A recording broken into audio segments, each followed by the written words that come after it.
Olá e seja muito bem-vindo aqui ao Conquiste Seu Sonho. Eu sou o professor Heitor Grilo e vou te ajudar em mais uma aula aqui de Ciência Humana, História de Geografia voltada para a sua prova, nem seja, né? Dessa vez aqui numa matéria, né, que realmente você tem que ter bastante atenção, tá?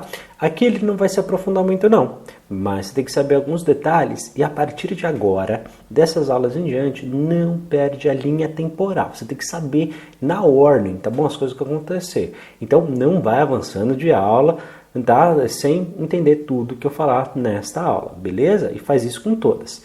Seja muito bem-vindo. Olha, agora é o seguinte, antes de começar, posso te pedir? Dá o like, se inscreve, clica no botão do sininho, comenta e compartilha esse link aí nos grupos de WhatsApp, Facebook, Instagram, que ajuda bastante na continuidade aqui do projeto, tá? Caso queira, dá uma olhadinha na descrição do vídeo ou torne-se membro do canal. E também, caso você queira também, você pode nos ajudar com o botão valeu ou através do Pix.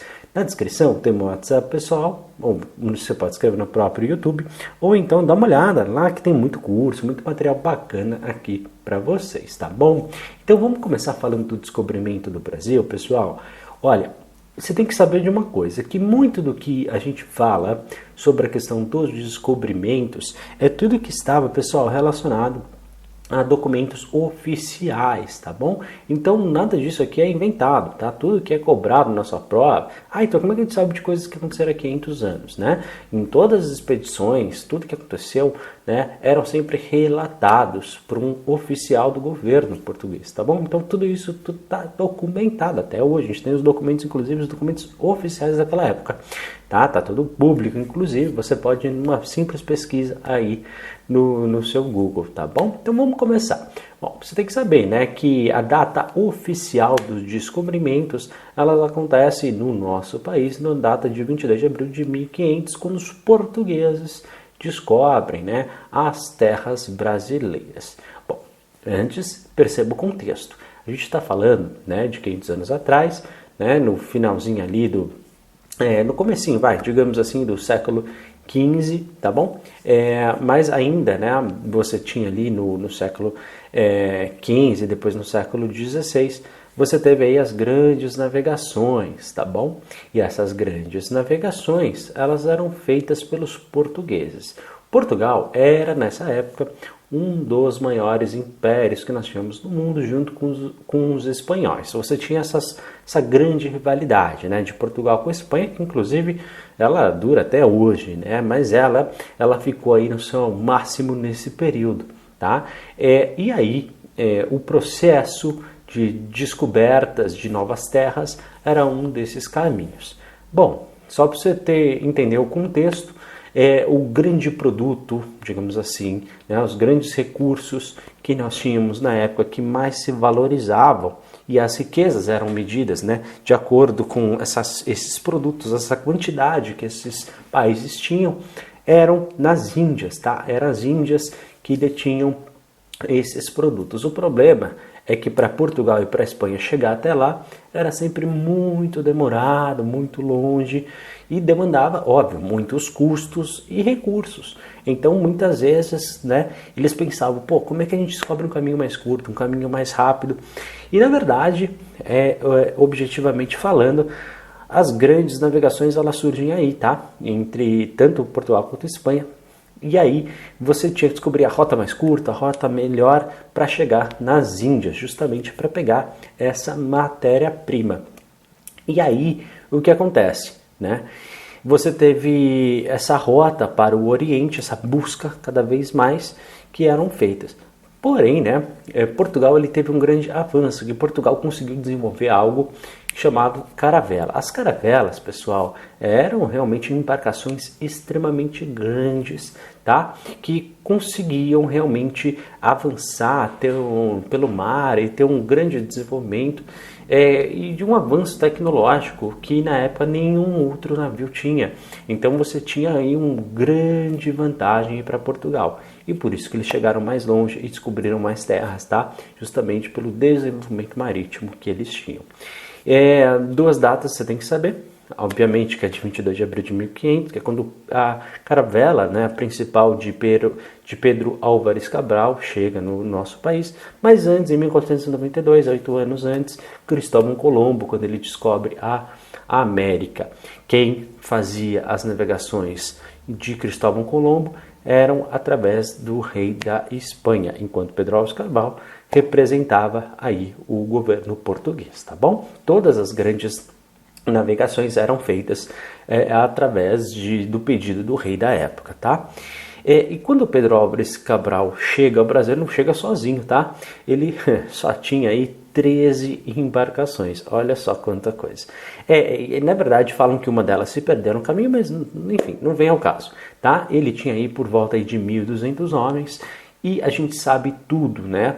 Pela carta de Pero Vaz de Caminha. Pero Vaz de Caminha era quem fazia ali oficialmente, tá bom? Essa documentação toda e também o Nicolau Coelho, que é uma grande referência aí, que depois a gente vai falar sobre ele também. E aí quando eles chegam, né, achando de repente que era um novo caminho para as Índias, realmente eles viram que não era bem a Índia. Era algum lugar desconhecido. Até então eles meio que tinham se perdido, foram no sentido contrário e chegaram até o Brasil, tá bom? E sabe quantos índios tinham nessa época? Esse número aí gira mais ou menos em torno disso, mas a gente tem um arredondamento, tá? Que é por volta aí de 7 milhões. Alguns números dizem que eram 5 ou 6, mas enfim, os historiadores da época giram em torno de 7 milhões, tá? E a título de curiosidade, eles viram realmente que eram muita gente, tinham muitos ali no litoral, né? Isso tudo está tudo documentado, tá, pessoal? E aí, o que o comandante, né, o Pedro, ele faz nessa época? Bom, oferece comida e vinho, que achou, né, que era, pronto, aquilo que eles tinham de maior valor nos seus navios e podia ajudar. E os índios odiaram, tá? Falando, não, essa comida aqui não é boa, nós temos comida boa, assim. E aí o vinho também, eles odiaram aquela bebida, né? E aí, realmente, depois, né, utilizando os espelhos, como a gente sabe aquelas histórias, aquilo foi verídico, tá bom? E aí que começou essa aproximação. A colonização, ela acontece oficialmente 30 anos depois. Por quê? Até os portugueses virem, depois realmente oficializarem e quererem trabalhar aquela terra como exploração de algo, ela demorou uns 30 anos para essa decisão. Claro que teve outros motivos que estavam acontecendo na Europa também, mas que a gente só vai falar depois, beleza? E por que realmente pegaram essa terra, né, que ainda não se chamava Brasil, atenção, chamava Ilha de Veracruz, ainda não se sabia o tamanho dela, e a gente decidiu explorar aquilo, justamente porque nesta terra tinha a tão famosa pau-brasil. Pau-brasil, pessoal, é uma árvore, tá? Que entre vários benefícios, ela tem uma pigmentação avermelhada, coisa rara na época que você podia utilizar, inclusive, para tingir tecidos. Tá bom? E valorizar muito esses produtos na hora de vender. Portanto, realmente tinha algo único no Brasil e o objetivo principal da colonização era essa, a exploração do pau-brasil. Tá? Isso falando no ano de 1530. Depois, viram que essa terra não era bem uma ilha, mas era bem grande, então eles mudaram o nome, né? Ilha de Veracruz acabou se chamando Terra de Santa Cruz. E alguns, os populares, de maneira não oficial, chamavam essa terra de Terra dos Papagaios, tá? Terra Papagaio, você já deve ter ouvido falar, não sei se você já leu. Com relação aos índios que aqui estavam, você tem que saber, né, que nessa época você tinha aí por volta de 5 a 7 milhões, como eu falei, e a maioria das informações dessa época eram justamente dos padres jesuítas que faziam esse primeiro contato. Os jesuítas eram uma espécie de subgrupo da Igreja Católica que vinham junto com os portugueses. E eles tinham a função não só religiosa, né, mas também de fazer essa aproximação, de administrar, né, a própria função econômica e política eram feitas pelos jesuítas, tá? Então eles tinham uma função social muito importante, não só religiosa, tá? Eles iam muito mais além disso. E eles tinham muito contato principalmente com a tribo dos Tupi-Guaranis, tá bom? Então, muitas das informações que nós temos dos índios, na verdade, é dessa tribo, tá? Porque esses são os documentos que a gente tem hoje, tá? E o que eles eram? Basicamente, eles tinham aldeias temporárias, então eles iam ficando numa região, depois mudavam. Eles trabalhavam muito com a coleta, com a caça e com a pesca. Tá? Então eles faziam muito. Então essa imagem que nós temos dos índios, na verdade, eram dessas tribos. A título de curiosidade também, as tribos nessa época elas não tinham uma grande hierarquia, né? General, depois dividir em não tinha nada disso, tá, pessoal? Eles não tinham grandes hierarquias e alguns tinham, sim, guerreiros, que eles se destacavam socialmente de outros índios, ou então tinham chefes espirituais que eram respeitados, muitas vezes mais velhos e tudo mais. E havia na grande maioria das vezes, alguma divisão. Inclusive, hoje em dia, né, depois, nas gerações futuras, isso meio que se manteve. Hoje em dia já não é tão bem assim, não é verdade? Mas olha só, a mulher naquela época utilizava para trabalhos manuais, para a produção de alimentos e cuidado com as crianças, enquanto os homens cuidavam mais do preparo das terras, né, nas plantações e também na caça e na pesca. Beleza? Então, realmente essa divisão, né, que depois de alguns anos foi se mantendo, veio daí, tá? Em alguns casos, os jesuítas relataram, né, nos documentos oficiais, muitos casos de poligamia, né, onde as pessoas tinham mais do que um parceiro, e também principalmente canibalismo, tá? Não sei se você sabe, mas principalmente com relação aos inimigos. Então, como assim? Eles comiam a carne de outras pessoas? Exatamente, principalmente dos guerreiros conquistados. E muitas vezes aqueles que perdiam, na verdade você ser alimentado por outra pessoa, na verdade era uma honra. Significa que eles só se alimentavam daqueles guerreiros que eram bons. Tá? Então era uma outra forma de pensar, era uma outra cultura, mas é importante trazer isso. Porém, os portugueses, né, depois que realmente decidiram fazer a colonização, eles tiveram a ideia de começar a escravizar os índios. Esse era o objetivo inicial. Porém, muito rapidamente os índios morriam. Tá?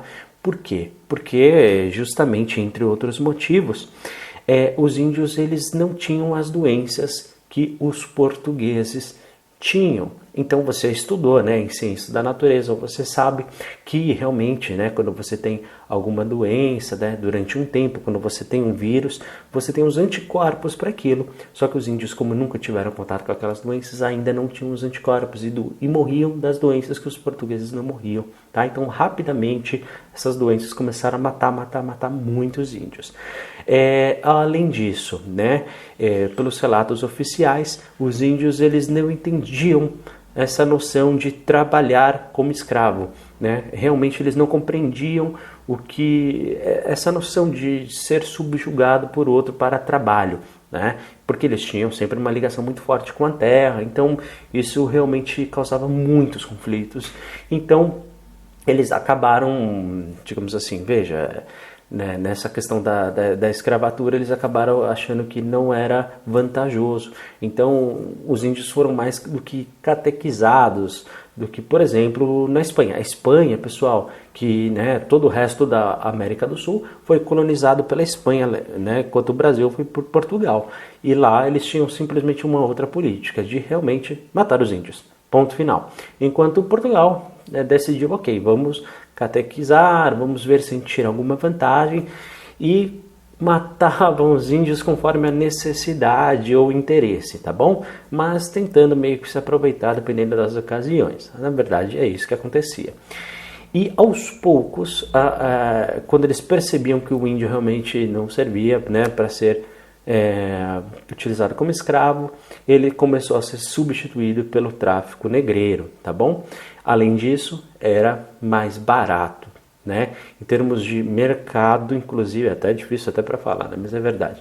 Era 3 vezes mais barato. Então, era mais barato trazer, por exemplo, né, um africano escravo do que realmente capturar um índio, transformá-lo em escravo e tudo mais, ou comprar um escravo índio. Era realmente mais difícil. Depois a gente vai falar daqui a pouquinho da escravatura. Mas só a título, isso segundo o IBGE, né, de pessoas que se declaram hoje indígenas, a gente tem aí por volta, né, mesmo com as culturas, né, elas vão se, né, misturando e tudo mais, mas hoje você tem aí por volta de 800 mil pessoas que se autodeclaram indígenas ou são descendentes de índio ou têm uma vida ali mais próxima possível da cultura indígena ou das suas antigas tribos, tá bom?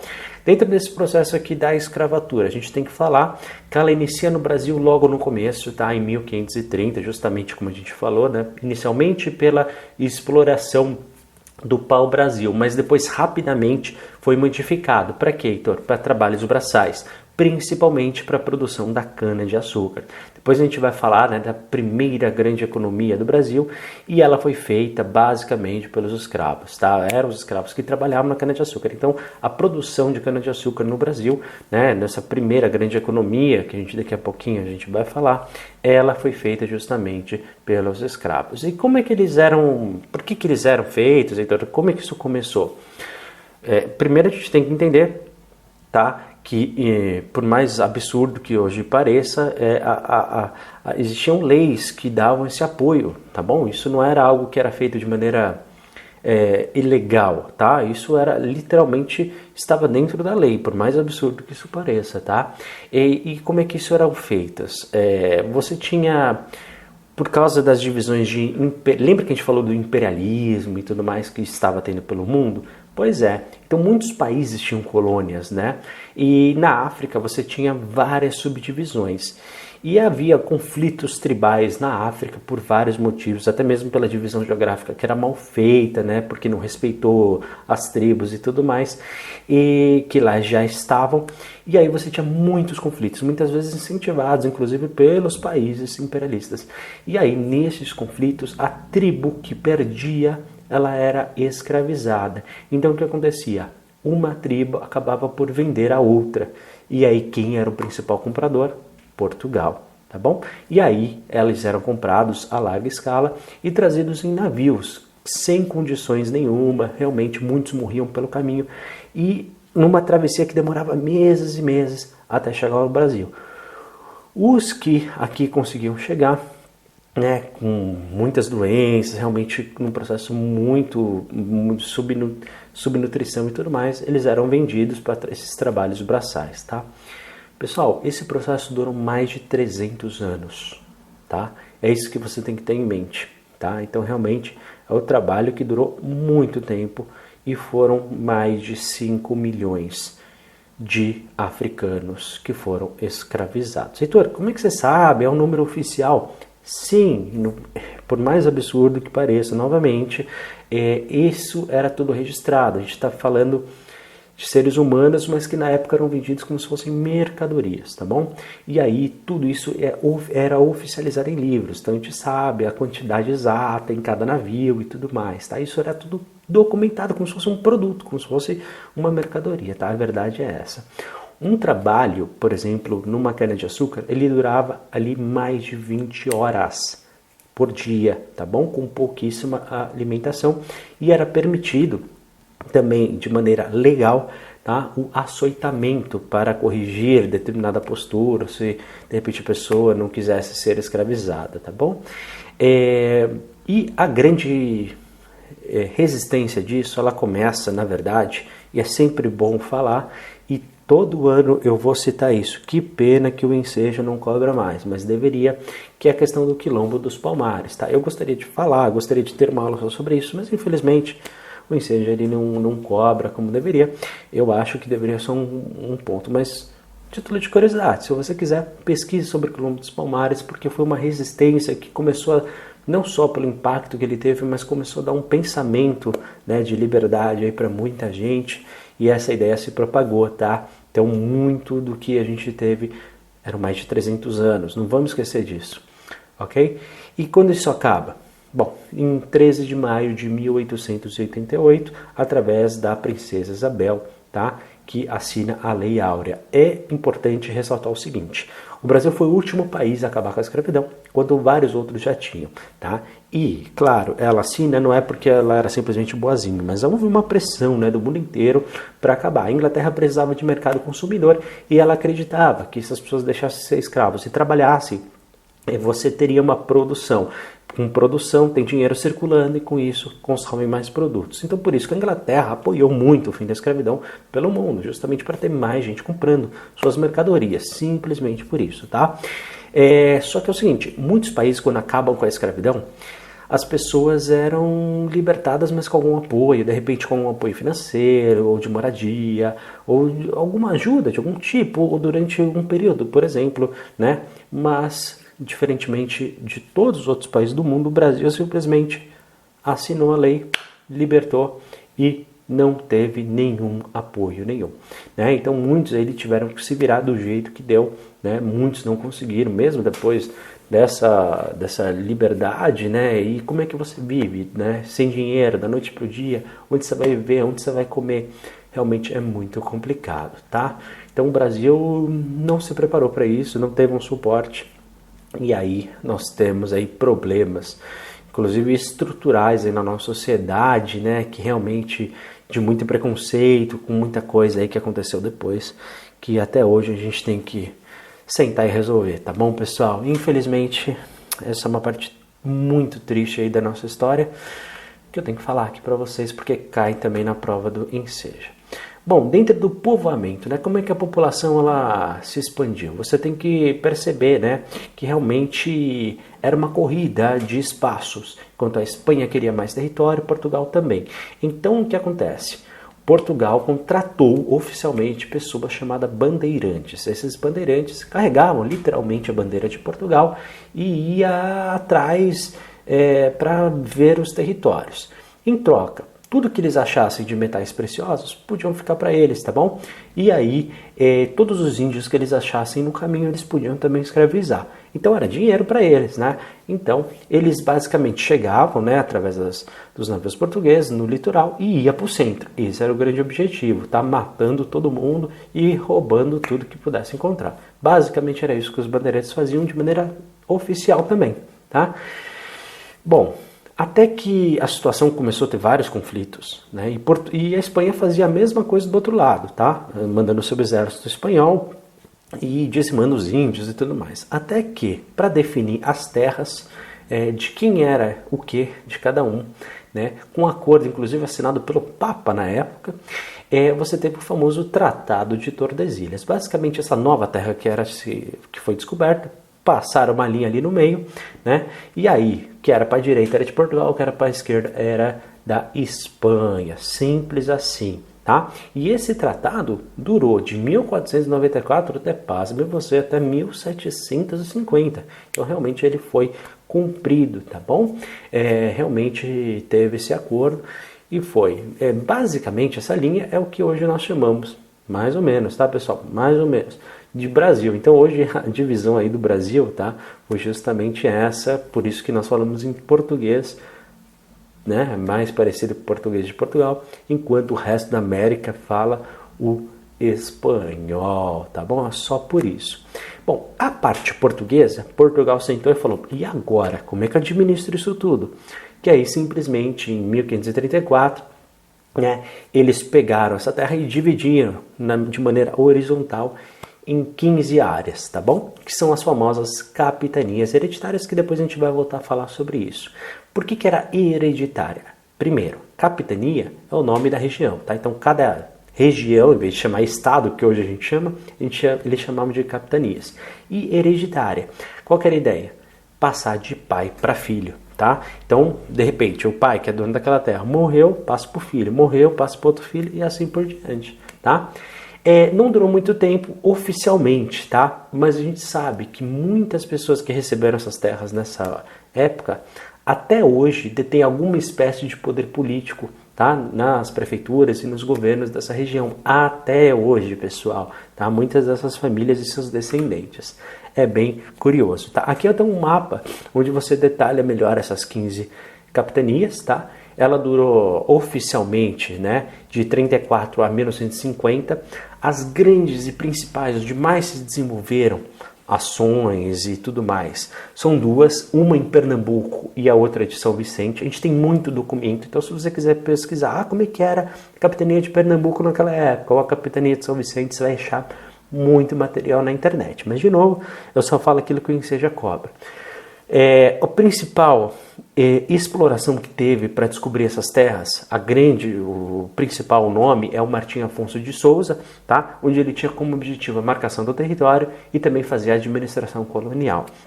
Tá? Sempre pensando aí do litoral para o centro, principalmente no início aí com a exploração do pau-brasil, tá? Então não vamos esquecer nenhum desses aspectos. Pessoal, então encerramos por aqui a nossa aula de Ciências Humanas. Obrigado por ter assistido.